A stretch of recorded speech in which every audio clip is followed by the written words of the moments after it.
结婚3年，我丈夫顾川一直对外宣称自己对橡胶制品严重过敏。他说，但凡皮肤接触到，不出3分钟就会呼吸困难，乃至休克。为了他的健康，我放弃了所有安全措施。意外怀孕后，只能中断前往德国攻读高分子材料博士的计划，带着我苏家的全部资源下嫁给他。这3年，他踩着我家的基业，从一个一无所有的穷小子变成了风光无限的上市新贵。今晚是顾家的家宴，庆祝他的公司市值再创新高。席间，我帮他拿手机，从他昂贵的西装口袋里摸出了一个撕开的小雨伞包装。面对我的沉默，顾川没有任何的慌乱。阿万，这是我帮阿泽买的，你知道的，我这身体根本用不了这个。旁边的弟媳林淼立刻低下头，一副不胜娇羞的模样。我婆婆立刻笑开了花。还是顾川你心疼弟弟，不像某些人，嫁进来了心还不知道向着谁。全家人都在夸赞顾川是个体贴入微的好哥哥，是个有担当的好男人。我看着那个银色的包装袋，常年在实验室里的冷静，让我没有表现出任何失态。我甚至笑了，亲手把那个包装袋放回他的口袋，还体贴地为他抚平了领带的褶皱。原来是这样，是我误会了。顾川和他的家人都露出了满意的神色。他不知道，这款小雨伞是我们苏氏集团研发部昨天才下发给市场部的特供测试品，样品里面添加了我们实验室独家研发的，只有在特定波长下才会显形的荧光标记物。而这款测试样品目前在整个江城只有1个人拿到了，那就是我们苏氏集团市场部的总监，我亲爱的弟媳林淼。家宴的喧嚣被关在门后，回到别墅，顾川从背后拥住我。阿婉，今天累了吧？他的手不规矩地探入我的衣摆，熟练地向上游走。我没有动，任由他触碰我的皮肤。妈今天的话你别放在心上，他就是那个脾气，刀子嘴豆腐心。他一边说着安抚的话，一边解开了我背后的扣子。他其实很喜欢你，只是不知道怎么表达。我透过卧室巨大的落地窗，看着外面花园里的夜色，轻声嗯了一声。这个反应似乎让他不太满意，他的动作停顿了一下。阿婉，你怎么了？从家宴上回来就闷闷不乐的。他转过我的身体，强迫我与他对视。是不是因为那个东西？我都解释了，是帮阿泽买的，你为什么就是不信我？他的眉头紧锁，一副被我无理取闹伤透了心的模样。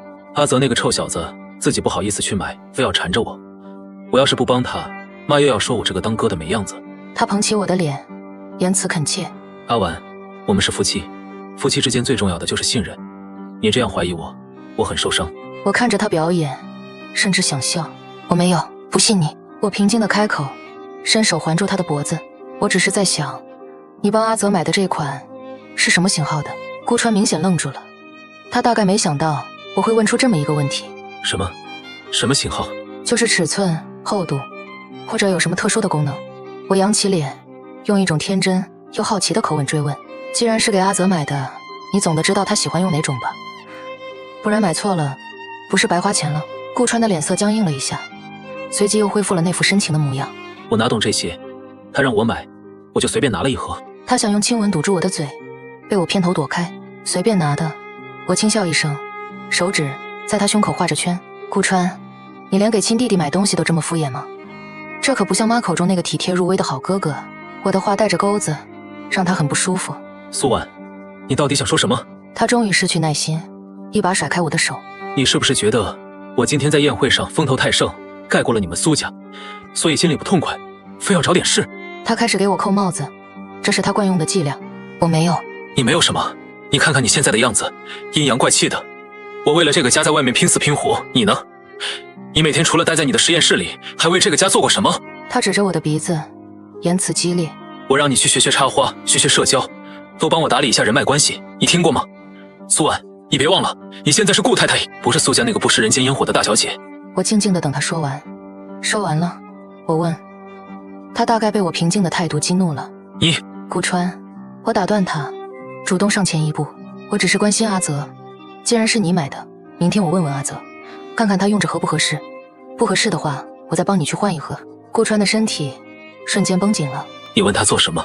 顾川一把抓住了我的手腕。这是男人之间的事情，你一个女人家掺和什么？他脸上是毫不掩饰的恼怒和一丝惊慌。我只是好心。我试图抽回我的手，却被他攥得更紧。好心？苏婉，我怎么不知道你什么时候和阿泽关系这么好了，好到连这种私密的事情都要去过问？他用话术将我框定在窥探小叔子隐私的尴尬境地，揣测我的用心。你少在这里没事找事，公司一堆烂摊子等着我，我没工夫陪你玩这种豪门太太的无聊游戏。说完，他狠狠甩开我，转身走进了浴室，砰的一声摔上了门。我看着自己被捏得发红的手腕，3年来的种种画面在脑海里翻涌。3年前，我拿到了德国马普高分子研究所的全奖录取通知书，导师是业内泰斗克劳斯教授，那是我苦读多年、梦寐以求的机会。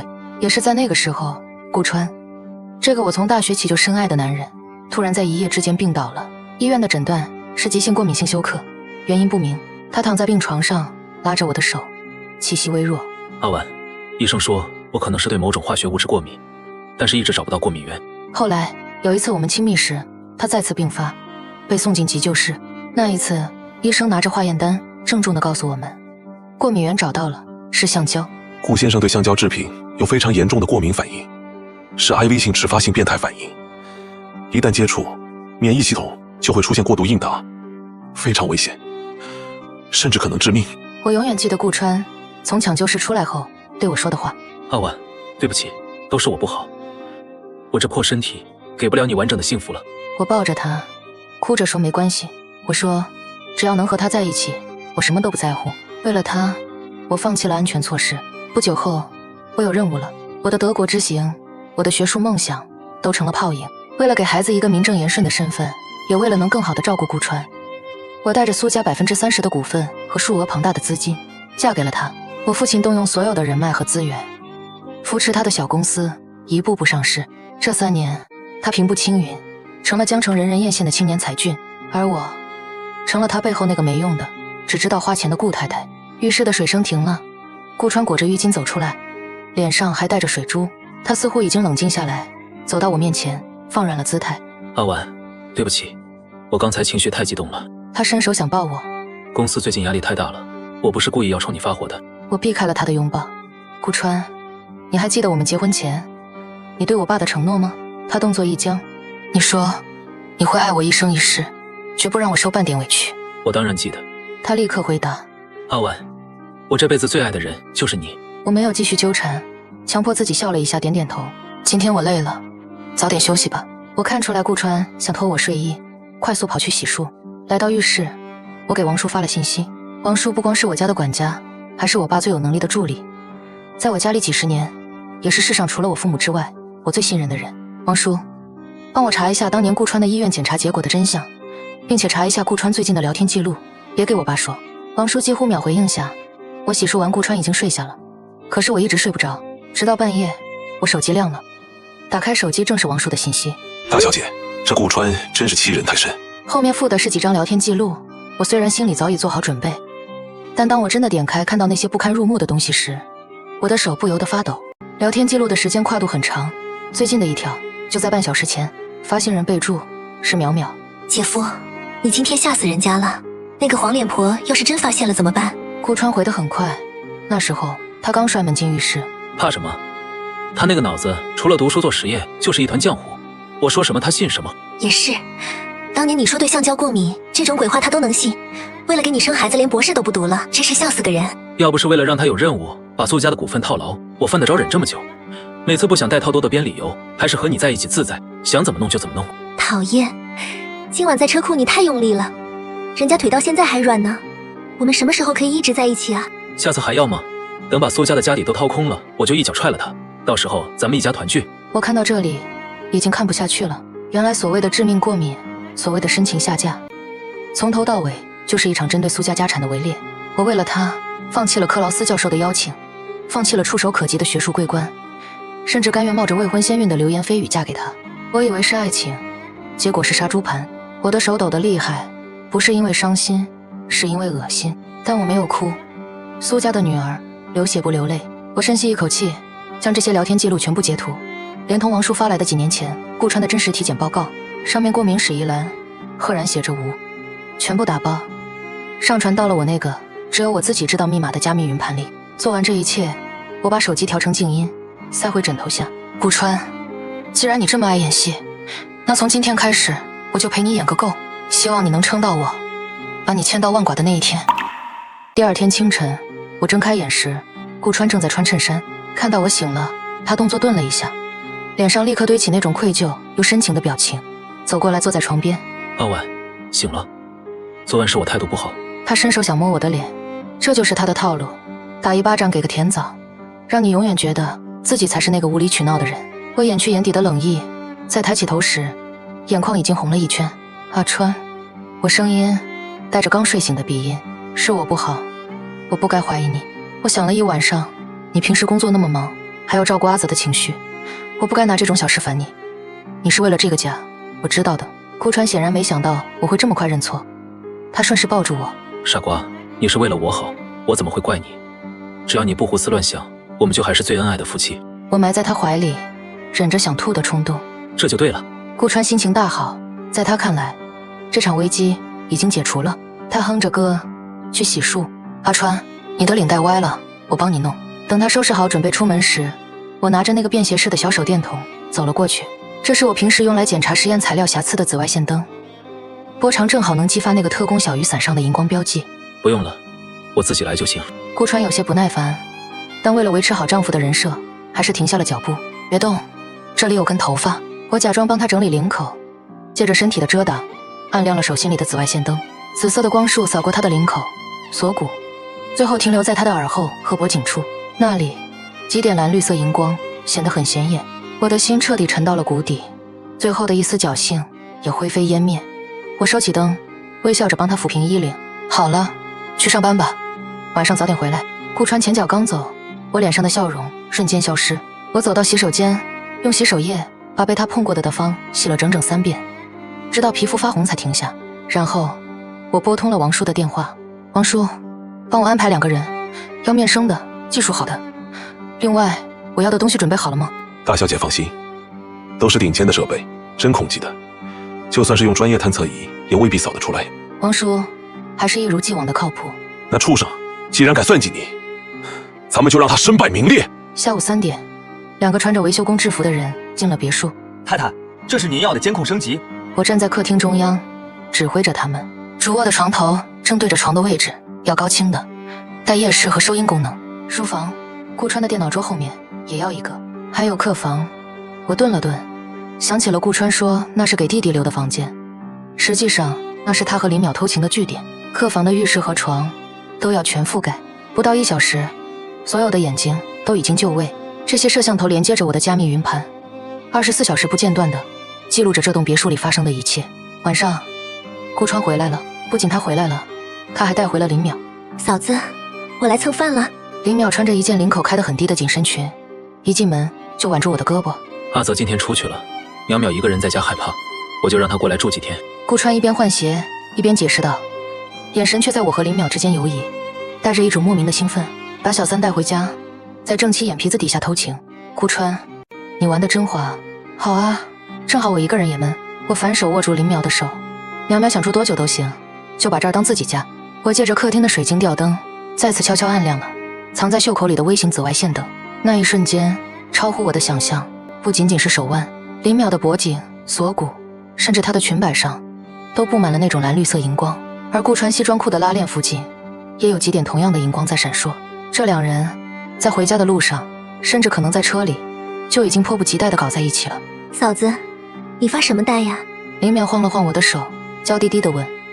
我回过神，没什么，就是在想今晚该给你们准备点什么大餐。我转身走向厨房，既然你们这么喜欢寻求刺激，那我就成全你们。这一场大戏才刚刚拉开帷幕，厨房里炖着顾川最爱喝的排骨汤，咕嘟咕嘟冒着热气。为了这顿，我特意加了点料，不是毒药，那是法盲才干的事。我只是多放了几味极其滋补，却又容易让人心火旺盛的中药材。既然他们这么急不可耐，我就帮他们一把，让他们在镜头前表演得更卖力些。端着汤走出厨房时，客厅里的2人正凑在一起看手机，2人坐得很近，林淼的半个胸脯都要贴到顾川的手臂上了。听到我的脚步声，他们立马弹开。嫂子，你手艺真好，我在楼上都闻到香味了。林淼夸张地吸了吸鼻子。我把汤放在桌上，那就多喝点。阿川最近工作辛苦，阿泽又不在家，你一个人住我也担心。今晚咱们好好喝一杯。席间，我不停地给他们劝酒。顾川本来就心怀鬼胎，再加上林淼在一旁用脚蹭他的小腿，几杯酒下肚，他的眼神就开始飘忽，手也不老实的在桌布掩护下往林淼大腿上摸。我假装没看见，低头抿了一口果汁。对了，阿川，我突然开口，吓了顾川一跳。顾川赶忙给手收回来。怎么了？我装作没看到。我在想，那个床垫是不是太软了？我看你最近腰不太好，以前你总说腰酸，要不我让人明天换个硬点的。顾川的脸色瞬间变得精彩纷呈，他大概是有点心虚的，咳了一声。不用了，挺好的。林淼倒是接得快，娇笑道：嫂子真贴心。不过姐夫身体这么好，怎么会腰不好呢？我看姐夫气色不错呀。这一语双关，听得我心里一阵冷笑。是吗？可能是我平时照顾的不周吧。以后有淼淼帮忙看着，我也能放心点。吃完饭，我借口要去书房处理一份实验数据，把空间留给了这对狗男女。关上书房门的那一刻，我脸上的笑容瞬间消失。我反锁了门，没有开灯，黑暗中只有电脑屏幕发出蓝光。我熟练地打开加密云盘，连通了别墅里的监控系统。画面里，我刚离开不到1分钟，顾川就迫不及待地把林淼按在了沙发上。你疯了，还在客厅呢。林淼嘴上说着不要，手却已经缠上了顾川的脖子。怕什么？那个蠢女人去书房了，一旦开始工作，雷打不动要2个小时。顾川急不可耐地去扯他的领口。刚才吃饭的时候你就勾引我，小妖精。看着屏幕上纠缠在一起的2具肉体，我按下了录制键。高清、夜视，收音完美。我拿起手机，拨通了王叔的电话。大小姐，监控都正常吗？王叔的声音压得很低，很清晰。王叔，这几天辛苦你了。我看着屏幕，我都没想到我可以那么冷静。另外，还有件事我要嘱咐你。您说。这件事，千万不要让我爸妈知道。电话那头沉默了几秒，王叔急了。大小姐，这怎么行？苏董要是知道姑爷知道那个畜生这么对你，肯定会扒了他的皮。咱们苏家什么时候受过这种气？我知道。我深吸一口气。但我爸身体不好，上次体检医生就说心脏有早搏。如果让他知道女婿是个这种货色，我怕他受不住。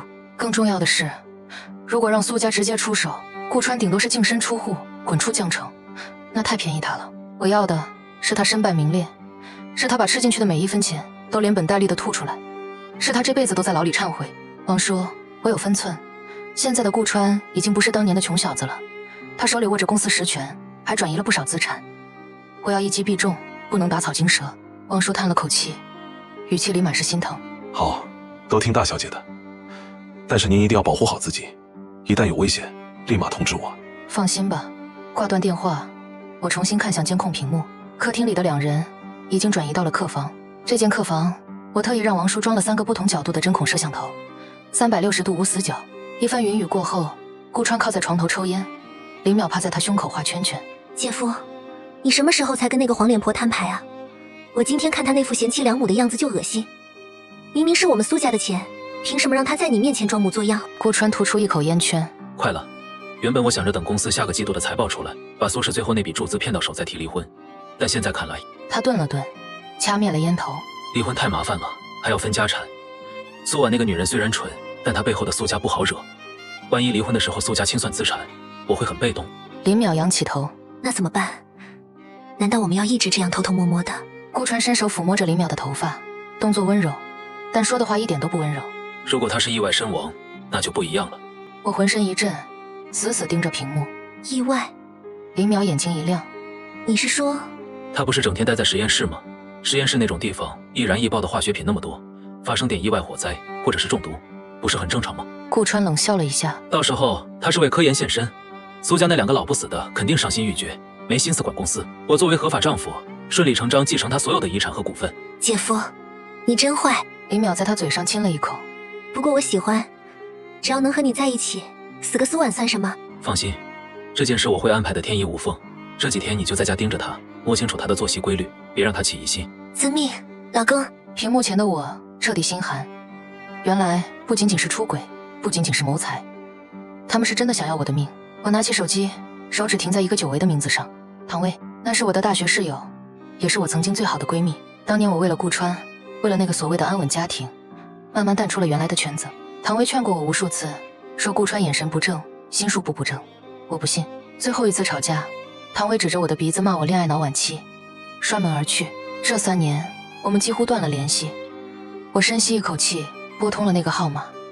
嘟声响了很久，就在我以为会自动挂断时，那边接通了。哪位？微微，是我。电话那头瞬间安静下来。过了好几秒，唐薇那标志性的嘲讽传了过来。哟，这不是顾太太吗？怎么豪门阔太当腻了，想起我们要饭的穷朋友了。若是在以前，我肯定会觉得委屈，但现在我竟然觉得鼻酸。我尽量让声音听起来平静。微微，我要离婚，我需要最好的律师。电话那头沉默了一瞬，紧接着是一声刹车声，唐薇的声音瞬间变了。你在哪？是不是顾川那个王八蛋欺负你了？我就知道，那孙子长得就像个吃软饭的白眼狼。明天上午10点，半岛咖啡厅见。我擦掉眼角的一滴泪，我有东西给你看。等着，只要你肯回头，老娘就是把江城翻个底朝天，也给你把这口气出了。第二天上午，我特意换了一身不起眼的休闲装，戴着墨镜出了门。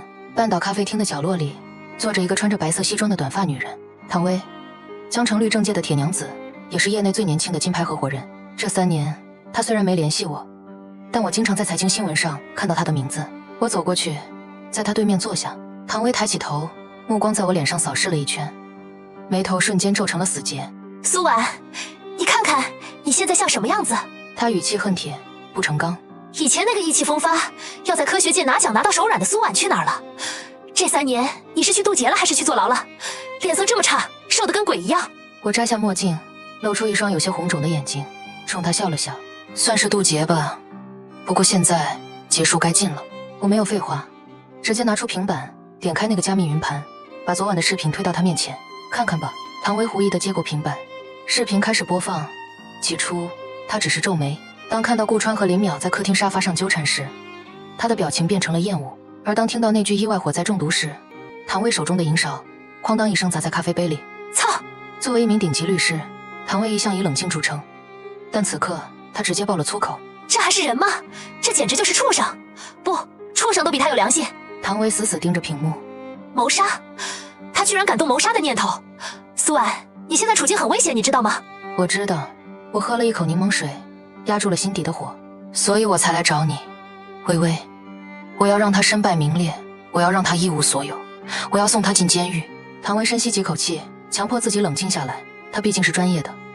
几秒钟后，他重新看向我。证据链很完整，尤其是这个谋杀企图的录音，足以让他把牢底坐穿。但是现在还不能动。为什么？因为财产，顾川这2年转移了不少资产。如果你现在报警，虽然能抓他，但那些钱可能已经被洗出去了。而且苏氏集团现在和他捆绑太深，一旦暴雷，股价会腰斩，你爸妈的心血也会受损。他看着我，一字一顿。我们要做的是关门打狗，先斩断他的资金链，把转移的资产追回来，最后再给他致命一击。我点了点头，这和我想的一样。还有最重要的一个人。唐薇忽然放柔了声音。团团呢？提到这个名字，我坚硬的外壳瞬间裂了一道缝隙。团团，我的儿子苏木泽。团团在我爸妈那儿。提到儿子，我的声音不自觉地软了下来。唐薇松了一口气。幸好孩子不在那栋别墅里。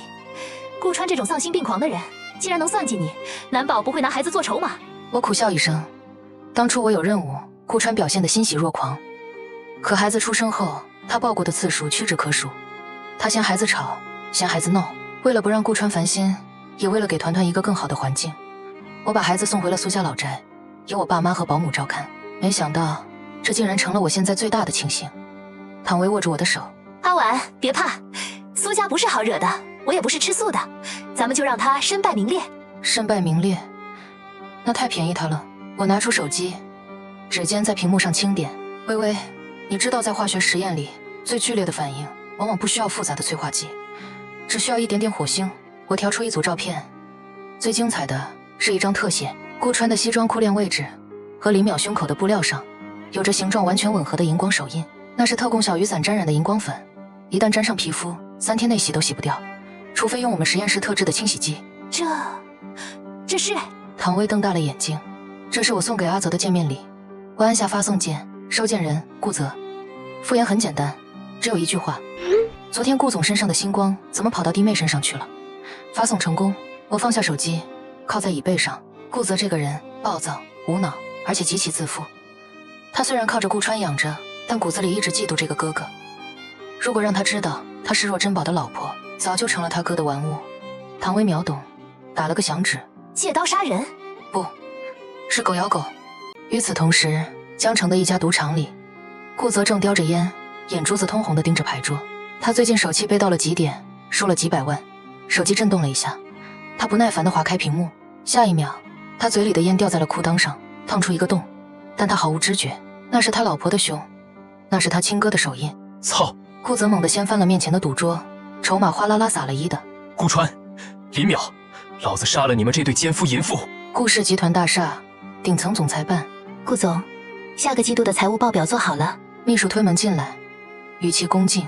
按照您的吩咐，有一笔3000万的款项已经通过海外账户合理的流转出去了。顾川满意的点点头，做得干净点，别让苏家那个老管家察觉出端倪。明白。就在他沉浸在美梦中时，办公室的大门被人一脚踹开。顾川眉头一皱，刚要呵斥，就看到顾泽冲了进来。阿泽，你干什么？这像什么样子？顾川放下酒杯，摆出长兄的威严。我干什么？顾川，你他妈还是人吗？顾泽双目赤红，手里挥舞着手机，直接冲到顾川面前，一把揪住他昂贵的领带。那是你弟媳妇，你连你弟弟的老婆都搞了，畜生！顾泽的吼叫声音很大，外面秘书办里的几个小秘书相互看着对方，眼中流露出八卦的情绪。顾川脸色骤变，他余光瞥见门外探头探脑的员工。顾川推开了顾泽，慢慢地整理着领带，心中暗骂一声蠢货。阿泽，你胡说什么呢？是不是又去赌钱输得疯了？我胡说。顾泽把手机凑到顾川面前，你自己看，这是什么东西？照片中的荧光标记可以清楚地看到。顾川立刻想起昨天苏婉拿着验钞灯在他身上照来照去的情形。苏婉，那个贱人！顾川内心掀起了巨大的波澜，但是他的脸上却丝毫没有表现出任何的变化。他非常了解这个废物弟弟，只要气势上压倒了他，就能扭转局势。几张和尚的照片你也相信吗？顾川冷笑一声。阿泽，我知道你最近赌输了钱，想要钱直接说就可以了，不用用下三滥的方式去勒索你亲哥。我勒索你，老子今天非要废了你不可！顾泽气笑了，随手抓起桌上的烟灰缸。面对迎面飞来的烟灰缸，顾川连躲都没躲，他只是微微侧头，烟灰缸擦着他的耳边飞过，砸碎了身后的落的窗玻璃。保安！顾川按下桌上的内线电话。顾泽持械行凶，意图伤人，马上上来！顾泽愣住了，他没想到顾川会这么绝情。哥，你报警！是你逼我的。顾川整理了一下袖口。阿泽，原本我还想给你留条活路，但既然你这么不知好歹，就别怪我不念手足之情了。他从抽屉里拿出一份文件，甩在顾泽脸上。这是你这半年挪用公款去赌博的证据，一共5400万。本来我想着帮你填上这个窟窿，但现在看来，你是打算把我也拖下水。顾泽颤抖着捡起的上的文件，那些账目每一笔都清清楚楚。你早就防着我。顾泽难以置信地看着这个平日里对他宠爱的大哥。在商言商。顾川看着他。阿泽，你太蠢了，被人当枪使都不知道，发给你照片的人是谁？你想过吗？顾泽脑子一片浆糊，根本转不过来。就在这时，几名保安冲了进来，将顾泽按在的上。放开我！顾川，你个王八蛋，你不得好死！顾泽拼命挣扎，嘴里还在骂骂咧咧。顾川厌恶地挥挥手，带走。另外，通知法务部准备起诉材料，挪用公款数额巨大，够他在里面待个10年8年了。看着亲弟弟被拖走，顾川转身看着破碎的窗，那几张照片绝对不是巧合。难道苏婉发现了什么？不可能。那个女人除了读书做实验，啥都不知道。她要是真发现了，早就哭着闹着回娘家了，怎么可能还会给她炖汤？那就是有人在背后搞鬼。顾川拿出手机，拨通了林淼的电话。喂，老公，怎么这时候打电话给我？林淼的声音传来。闭嘴！顾川低吼一声。你最近是不是惹到什么人了？阿泽拿到了一组照片，上面的荧光剂显示我们有接触。啊？什么荧光剂？林淼显然也是一脸懵。顾川深吸一口气，强迫自己冷静下来。不管是谁，既然敢跟我玩阴的，我就让他死无葬身之地。他挂断电话，目光落在办公桌上的全家福上。阿婉，希望这件事跟你没关系，否则你会死得很难看。晚上7点，别墅。我坐在沙发上，手里拿着一本高专业书，看似在阅读，实则在听耳机里的实况转播。王叔办事效率很高，顾氏集团今天发生的兄弟大戏已经被完整的记录了下来。大小姐，顾泽已经被警方带走了。顾川这一手真狠，直接坐实了顾泽挪用公款的罪名，连律师都省了。耳机里传来王叔的声音。我翻了一页书，神色平静。预料之中，顾泽这种废物本来就是顾川养的一条狗，狗要咬主人，自然会被宰了吃肉。那接下来怎么办？顾川肯定起疑心了。让他疑。我合上书，看着窗外驶入车库的迈巴赫，恐惧来源于未知。他越是猜不透，就越容易露出马脚。大门开了，顾川走了进来。他看起来很疲惫，西装有些凌乱，领带也被扯松了。我立刻放下书，换上一副担忧的表情，迎了上去。阿川，你回来了。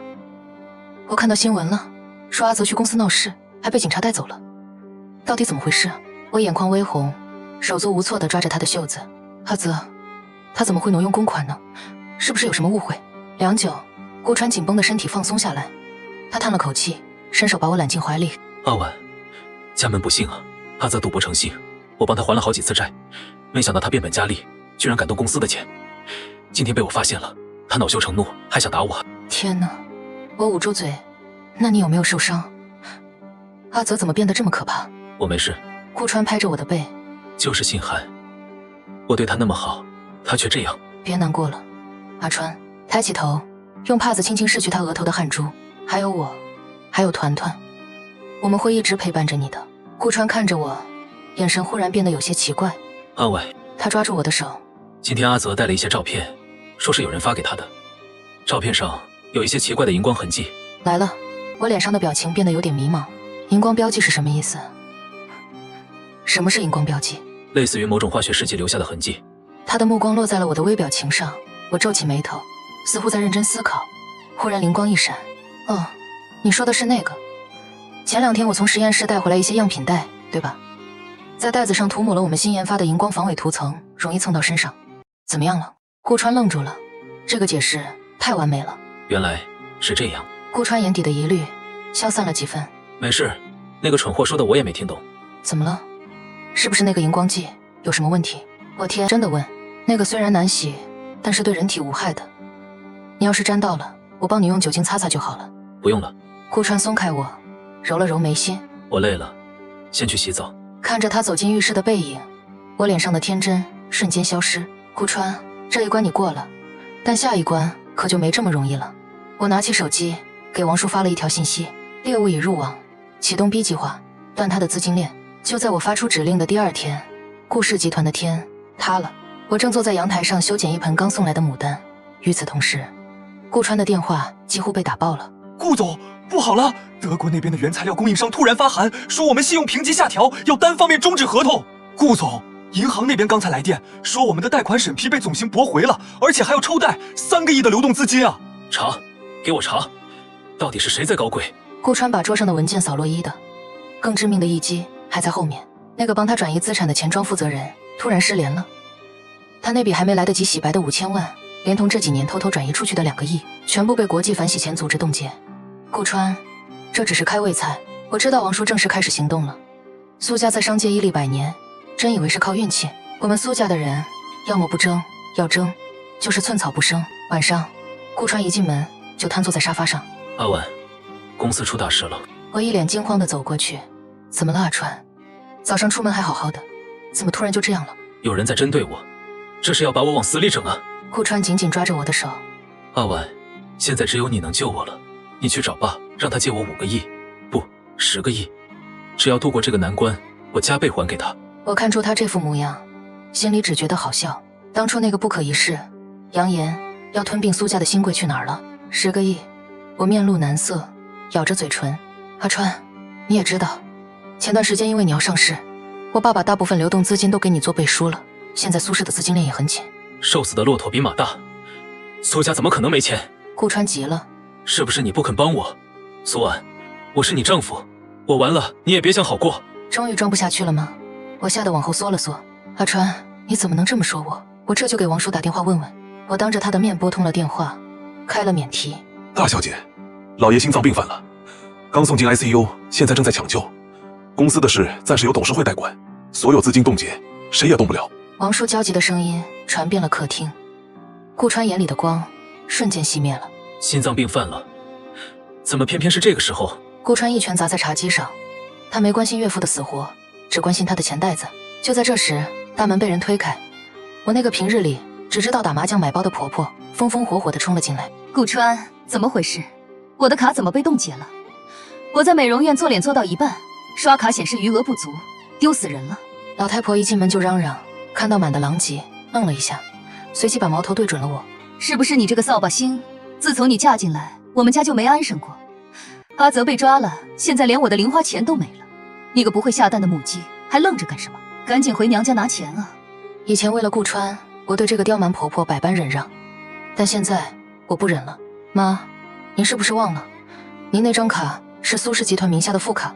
我慢条斯理地回答，苏氏现在资金冻结，您的卡当然用不了。什么？婆婆尖叫起来，冲过来就要扇我。你个吃里扒外的东西，那是我们顾家的钱，你凭什么冻结？她的手还没碰到我的脸，就被我一把攥住。我反手一推，老太婆踉跄着后退几步，一屁股跌坐在沙发上。你敢推我？婆婆难以置信地瞪大了眼睛。这里是我家，房子是我买的。我居高临下地看着她，以前敬你是长辈，给你几分面子。既然你为老不尊，那就别怪我不客气。长妈，送客。婆婆坐在的上，撒泼打滚。顾川，你就看着你媳妇这么欺负你吗？你还是不是个男人？顾川此刻心烦意乱，被老太婆吵得脑仁疼。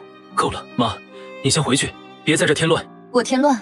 好啊，有了媳妇忘了娘。滚！顾川突然爆发，吼了一嗓子。婆婆被吓住了，灰溜溜地爬起来，临走前还不忘瞪我一眼。苏婉，你给我等着，早晚让你跪着求我。客厅终于安静下来，顾川喘着粗气盯着我。那一瞬间，我看到了杀意。阿婉，顾川突然变了脸，声音又温柔起来。妈年纪大了，你别跟她一般见识。既然爸病了，那咱们就只能靠自己了。他走过来，轻轻抚摸着我的头发。今晚早点睡，明天我带你去个地方散散心。散心？我看是送我去西天吧。深夜，主卧的大床上，顾川睡得很沉。我轻手轻脚地起身，拿着手机进了浴室，李淼压低声音跟顾川通电话。这是几个小时前的录音。真的要动手吗？要是被发现了怎么办？必须动手。苏家那个老不死的进了 ICU， 只要苏婉一死，作为第一顺位继承人，苏家所有的股份都是我的。到时候别说10个亿，整个苏氏都是我们的。那怎么做？明天我会带他去西郊那个废弃的化工厂，就说是去看新材料。那里的排风系统早就坏了，我会制造一场意外的化学气体泄漏。他是学这个的，死在实验室里，合情合理。录音结束，化学气体泄漏。顾川，你这是在关公面前耍大刀啊！第二天一早，顾川亲自下厨做了早餐。阿婉，西郊那边有个老厂房，听说里面存了一批稀有的高分子聚合物，咱们去看看。如果能利用起来，或许能解公司的燃眉之急。这理由编的，还真是投我所好。好啊，我欣然答应，顺手拿起了我的实验包。正好我也想去看看。车子一路向西，开进了荒无人烟的工业园区。顾川把车停好，从后备箱里拿出了2个防毒面具。阿婉，里面很脏，戴上这个。他递给我一个，自己戴上了另一个。接过面具之后，手指轻轻在氯毒盒上擦了擦，果然被人动过手脚。氯毒盒的密封圈被割开之后，遇到有毒气体就起不到任何作用了。阿川，你对我很好。我笑着戴上面具，一边整理头发，一边迅速从袖口里划出一个微型氧气胶囊，含在嘴里。这是我们实验室的保命神器，可以提供15分钟的纯氧。进入厂房后，一股化学味扑鼻而来。顾川走在前面，脚步急促。就在前面的仓库里。他指了指走廊尽头的一扇铁门，走到门口，他突然停下脚步。哎呀，我手机漏车里了。阿婉，你先进去看看，我去拿手机。说完，不等我反应，他转身就跑。哐当，铁门在我身后重重关上，紧接着是落锁的声音。仓库角落里，几个钢瓶突然喷出了黄绿色的气体，氯气、剧毒。门外传来顾川的笑声：“苏婉，别怪我，要怪就怪你们苏家太有钱了。你不死，我怎么活？你就安心去吧，我会帮你照顾好苏家的家产的。”我站在毒气中，调整了一下呼吸节奏，拿出手机，信号满格。汪叔，收网。仓库外的狂笑声戛然而止，取而代之的是警笛声。整整10辆警车，红蓝交错的爆闪灯将废旧厂房照得通明。顾川猛地回头，只见无数全副武装的特警已经从4面8方包抄过来，枪口直指他的眉心。不许动，抱头蹲下。顾川腿一软，但他很快反应过来，我是受害者，我是因为妻子意外身亡而悲痛欲绝的丈夫。警察同志，快救人！顾川立刻换上一副撕心裂肺的表情，指着紧锁的铁门。我老婆还在里面，里面有毒气泄漏，我是为了去拿工具救她才跑出来的。演技真好，奥斯卡欠他一座小金人，是吗？顾川浑身一僵，活见鬼似的盯着那扇门。早已被焊死的铁门从里面被轻松推开，黄绿色的氯气还在弥漫，但很快被强力的工业排风扇抽走。那是我进门时顺手修好的电路。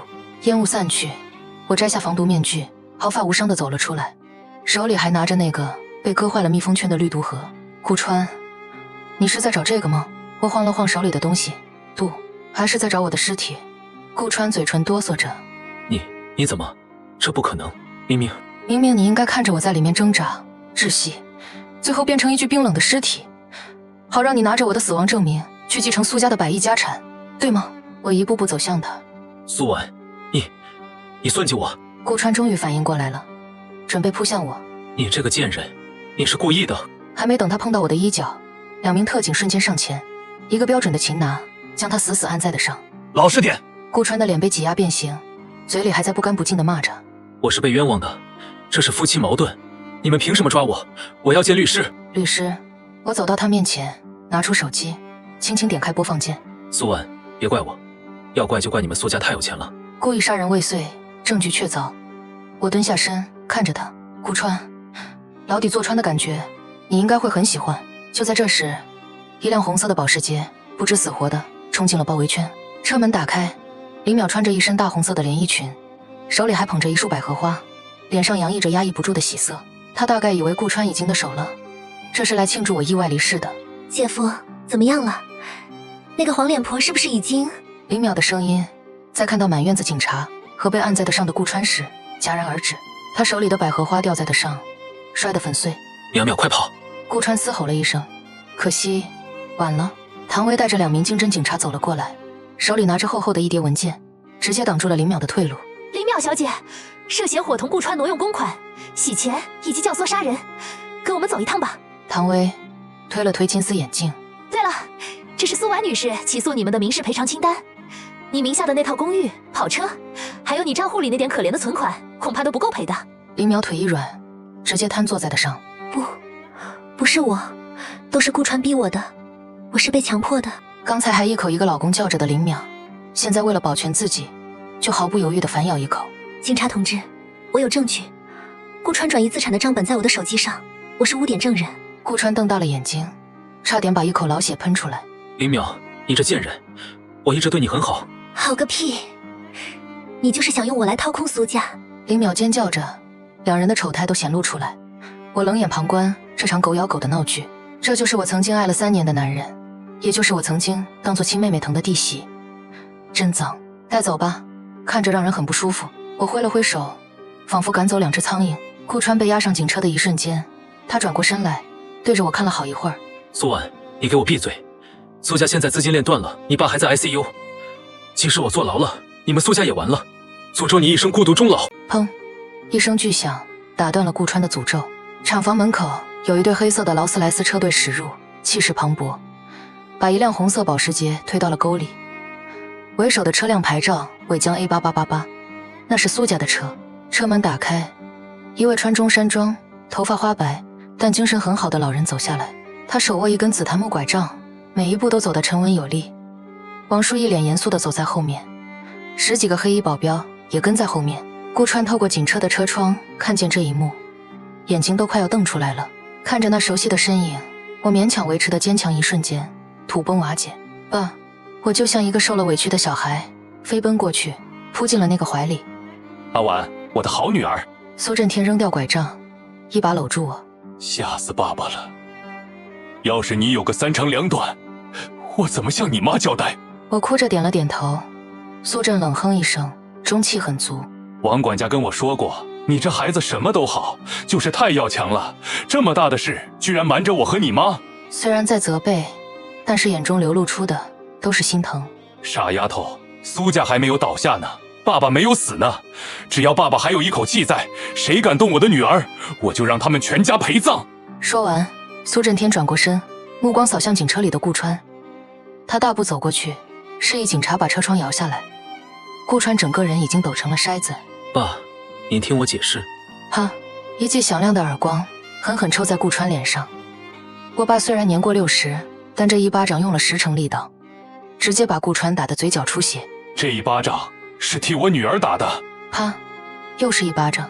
这一巴掌是替苏家打的，吃我的喝我的，还想害我的女儿。顾川，你真是好大的狗胆！我爸指着顾川，你不是想吞并苏家吗？你不是想转移资产吗？好，很好。从今天开始，我会动用苏家所有的人脉和资源，对顾氏集团进行全面清算。你转移走的每一分钱，我都要你吐出来。你在牢里的每一天，我都让你生不如死。顾川彻底绝望了，他知道苏震天说到做到，在江城，苏家想要弄死一个人，比捏死一只蚂蚁还容易。带走。苏震天厌恶地擦了擦手，警车呼啸而去，带走了顾川和林淼，也带走了我这3年的噩梦。回家。苏震天拉着我的手，就像小时候接我放学一样。你妈包了饺子，还有团团。那小子一早上就在念叨妈妈。听到团团的名字，我心头一暖，眼泪终于止不住地流了下来。回家。1个月后，江城最大的新闻，顾氏集团宣布破产清算，负债高达10亿。顾川因故意杀人未遂、挪用资金、职务侵占等多项罪名，数罪并罚，被判处无期徒刑，剥夺政治权利终身。他在法庭上痛哭流涕，试图用精神失常来脱罪，但被唐薇请来的权威精神科专家当庭驳回。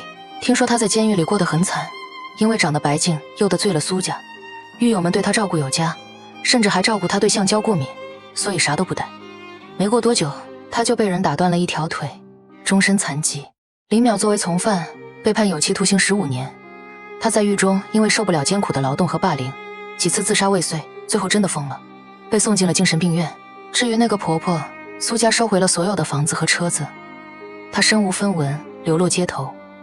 曾经那些被她炫耀过的富太太圈子，如今视她如瘟疫。有一天，我在路边看到一个捡垃圾的老太婆，被几个小孩拿着石头砸，她蓬头垢面，嘴里念叨着：“我是顾太太，我有钱，我儿子是上市公司老总。”我摇上车窗，没有施舍给她哪怕一个眼神。可怜之人必有可恨之处。苏家老宅，我拿着刚到的国际快递，手有些微微发抖。那是德国马普研究所的录取通知书，还有克劳斯教授亲笔写的一封信。亲爱的苏，科学的大门永远为你敞开。3年的弯路并没有磨灭你的天赋，反而让你更加坚韧。欢迎回来，妈妈。一个小肉团子冲进我怀里，团团今年3岁了，眉眼间像极了我。万幸的是，一点都不像顾川。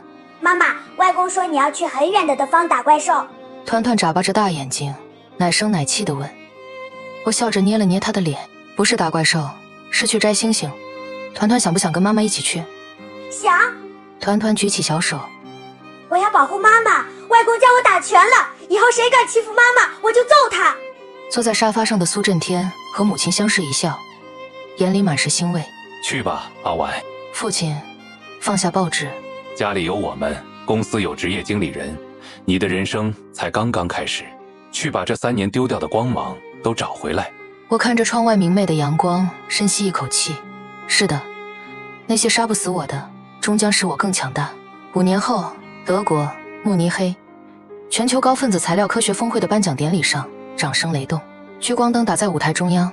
我穿着一身白色西装，长发挽起，干练而优雅。本年度居里夫人女性科学家奖的获得者是来自华夏的苏婉博士。我微笑着走上领奖台，接过那座沉甸甸的奖杯。台下坐着来自世界各地的顶级科学家，他们看着我的眼神充满了尊重和敬佩。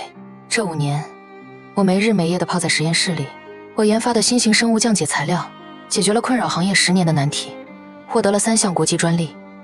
我不再是那个被困在豪门恩怨里的怨妇，我是苏婉，是科学家，是这个领域最耀眼的新星。发表获奖感言时，我的目光穿过人群，落在了第1排。那里坐着满头银发的父母，还有已经长成一个小少年的团团。8岁的团团穿着一身帅气的小西装，像个小大人一样端坐着，手里举着一个亮着灯牌，上面写着4个大字：妈妈最棒。看到我看过来，他咧嘴一笑，露出一口小白牙，还偷偷给我比了个大拇指。智商随我，高达160，现在已经是天才少年般的风云人物了，而且很护短。据说在学校里，谁敢说一句关于华夏的坏话，他可以用3种语言把对方怼得怀疑人生。感谢我的导师，感谢我的团队。面对麦克风，声音坚定且温柔。但我最想感谢的是我的家人，是他们在我跌入谷底时接住了我，给了我重新飞翔的翅膀。曾经我觉得爱情就是女人的全部，但是我不对，女性的价值并不是依附于谁，而是做最好的自己。愿所有在黑暗中挣扎的女性都能找到属于自己的光。台下掌声经久不息。晚宴结束之后，我们一家人沿着伊萨尔河漫步，晚风轻拂，河水里倒映着星星的光芒。妈妈，你今天真漂亮，团团牵着我的手，抬头说：“像女王一样。”臭小子，嘴很甜。我摸了摸他的头。阿婉啊，父亲走在后面，感叹道：“看到你现在这样，爸爸这辈子就没有遗憾了。”说什么呢？还要看团团娶媳妇？母亲笑着拍了拍他的头，看着身边至亲的家人，看着远处的灯火辉煌，内心前所未有的宁静和满足。手机震动了一下，唐薇发来的一条微信：“大科学家，恭喜你的奖了！顺便一提，顾川上周在监狱里突发心脏病，抢救无效死亡，真是便宜他了。”看着屏幕，嘴角扬起一抹笑意后，就按下了删除键。顾川这个名字，对现在的我而言，已经同路边的尘埃没有什么两样了。过去的种种，已经像昨天死去一样。今后的一切，就从今天开始。我抬头看向了浩瀚的星空，无限的未知等待着我去探索，万丈光芒也等着我去拥抱。这就是我苏婉该有的人生。